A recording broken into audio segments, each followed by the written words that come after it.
Pozdrav dragi gledatelji, nalazimo se u sunčanome Splitu. Danas ćemo u sklopu projekta Mislim na drugi izađi na izbore pitati mlade što misle o lokalnim izborima, za koga će glasati i zašto. Tako da, ajmo čak kreniti. Pozdrav brate, reci mi, za koga ćeš glasati? Glasat ću za Ivicu Grković. Zašto on? Pa mislim da je od ponuđenih najbolji kandidat. Ima dugogodišnje inozemno iskustvo i Mostov je kandidat, to je to. Znači Mostovac, ja? Apsolutno. A šta on ima da drugi nemaju? Možda će zvučati malo izlizano, ali mislim da je pošten jednostavno čovjek. Dokazao je do sad, mislim, u onom izboru za ravnatelja KBC-a da ne popušta pod pritiskom vladajućih i s njegovom zaslugom je zapravo Julije Meštrović došao na čelo KBC-a. Mislim da je to dobar pokazatelj. Jer njegov program reflektira njegovo stajalište, njegovu kandidaturu? Pa mislim da da. Nisam ga detaljno pročitao, ali mislim da je. Željka Kerum. Željko Kerum. Zašto za njega? Željko je legenda. Osim toga išta imali? Čovjek je pravi i mislim da će nešto napraviti za Split dobro. Ne glasam. Zašto ne? Svajdam se od politike. Šta misliš o tipa Kerumu i Ivici Puljku? Pa dobro, mislim, Kerum je bivši gradonačelnik, napravio je neke dobre stvari, ali ipak nije moj izbor, a Ivica Puljak, pa mislim da isto on ne bi bio loš kao gradonačelnik, ali ne dijelimo iste stavove. Pa neću glasati, ali mi se sviđa to što ima širok izbor kandidata i mislim da će ljudi izabrati nešto što će biti bolje nego što je do sad bilo. Reci mi za koga ćeš glasati? Ne znam, stvarno, ne pratim to, tako da... Zašto ne? Pa eto. Šta bi trebalo biti da te natjera da izađeš na izbore? Pa ne znam. Evo brate, reci mi za koga ćeš glasati?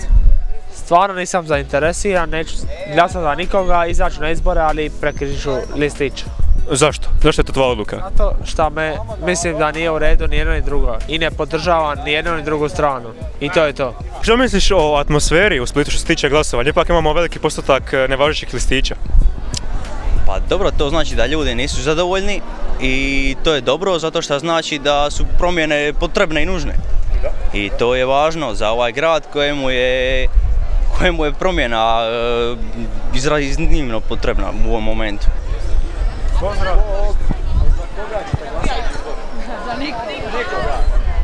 Evo, reci mi za koga ćeš ti glasati? Za Ivicu Grkovića. Zašto on? Zato što je dokazao svoje poštenje kada je bio član upravnog vijeća u KBC-u i dobija je naputak vlade da glasa za njihovog kandidata za ravnatelja bolnice. On je pokazao svoju beskompromisnost i nije glasao po naputku. I poslije, dakle, ima dosta inozemnog iskustva i sviđa mi se općenito njegova ideja da dovrši stare projekte, nije obećava ništa puno kao što obećavaju ovi ostali i iza njega stoji Most, dakle, imaju odličan tim stručnjaka od kojih sam neke ima i priliku osobno upoznati, tako da... Dobija sam jako sličan odgovor kao i ovaj. Pa ja mislim da mladi prepoznaju šta se nalazi kod Mosta i prepoznaju to poštenje i stručnost i pravilnost, eto. Što on ima, što drugi nemaju od kandidata? Pa gledajte, imaju ostali kandidati što imaju neke slične vrsti kao on, ali meni se čini skup svih njegovih stvari i ideala najbolji jednostavno. Evo brate, reci mi za koga ćeš ti glasati? Za gradonačelnika ili gradonačelnicu mislim da ću gospođu Nansi, a za gradsko vijeće mislim da ću birat Domovinskog pokreta i profesora Stipana. Zašto baš njih dvoje? Gospođa Nansi mi je nekako osvježenje u Splitu, mislim, imam jednu riječ o luđake i sad gospođa Nansi je jedina onako koja mi paše svjetonazorno, a da je novo i svježe lice na sceni.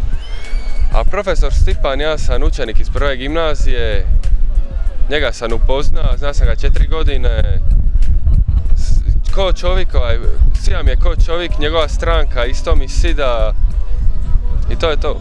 Evo reci mi na primjer što misliš o Mihanoviću i Franiću?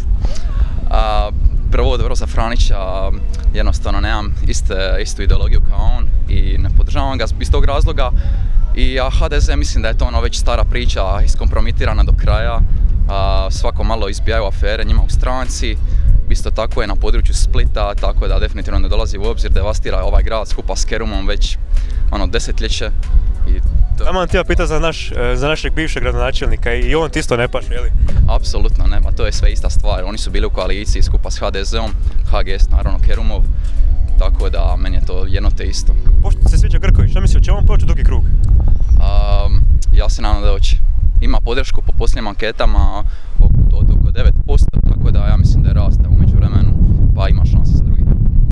Što misliš o kulturi u Splitu što se tiče glasanja, jer ipak imamo jako mali postotak izlaznosti? Mislim da je u Splitu ostala kultura iz stare države, nažalost. Mislim da stariji ljudi samo izlaze jer je njima to ostalo u genima i oni nekako u jednom dijelu mislim da se ne nadaju promjene i uvijek glasaju isto iz godine u godinu, a mladi su samo nezainteresirani. Mladi misle da se ništa ne može promijeniti i na kraju dana nije ih briga. Pozdrav cure. Može anketa. A nećemo.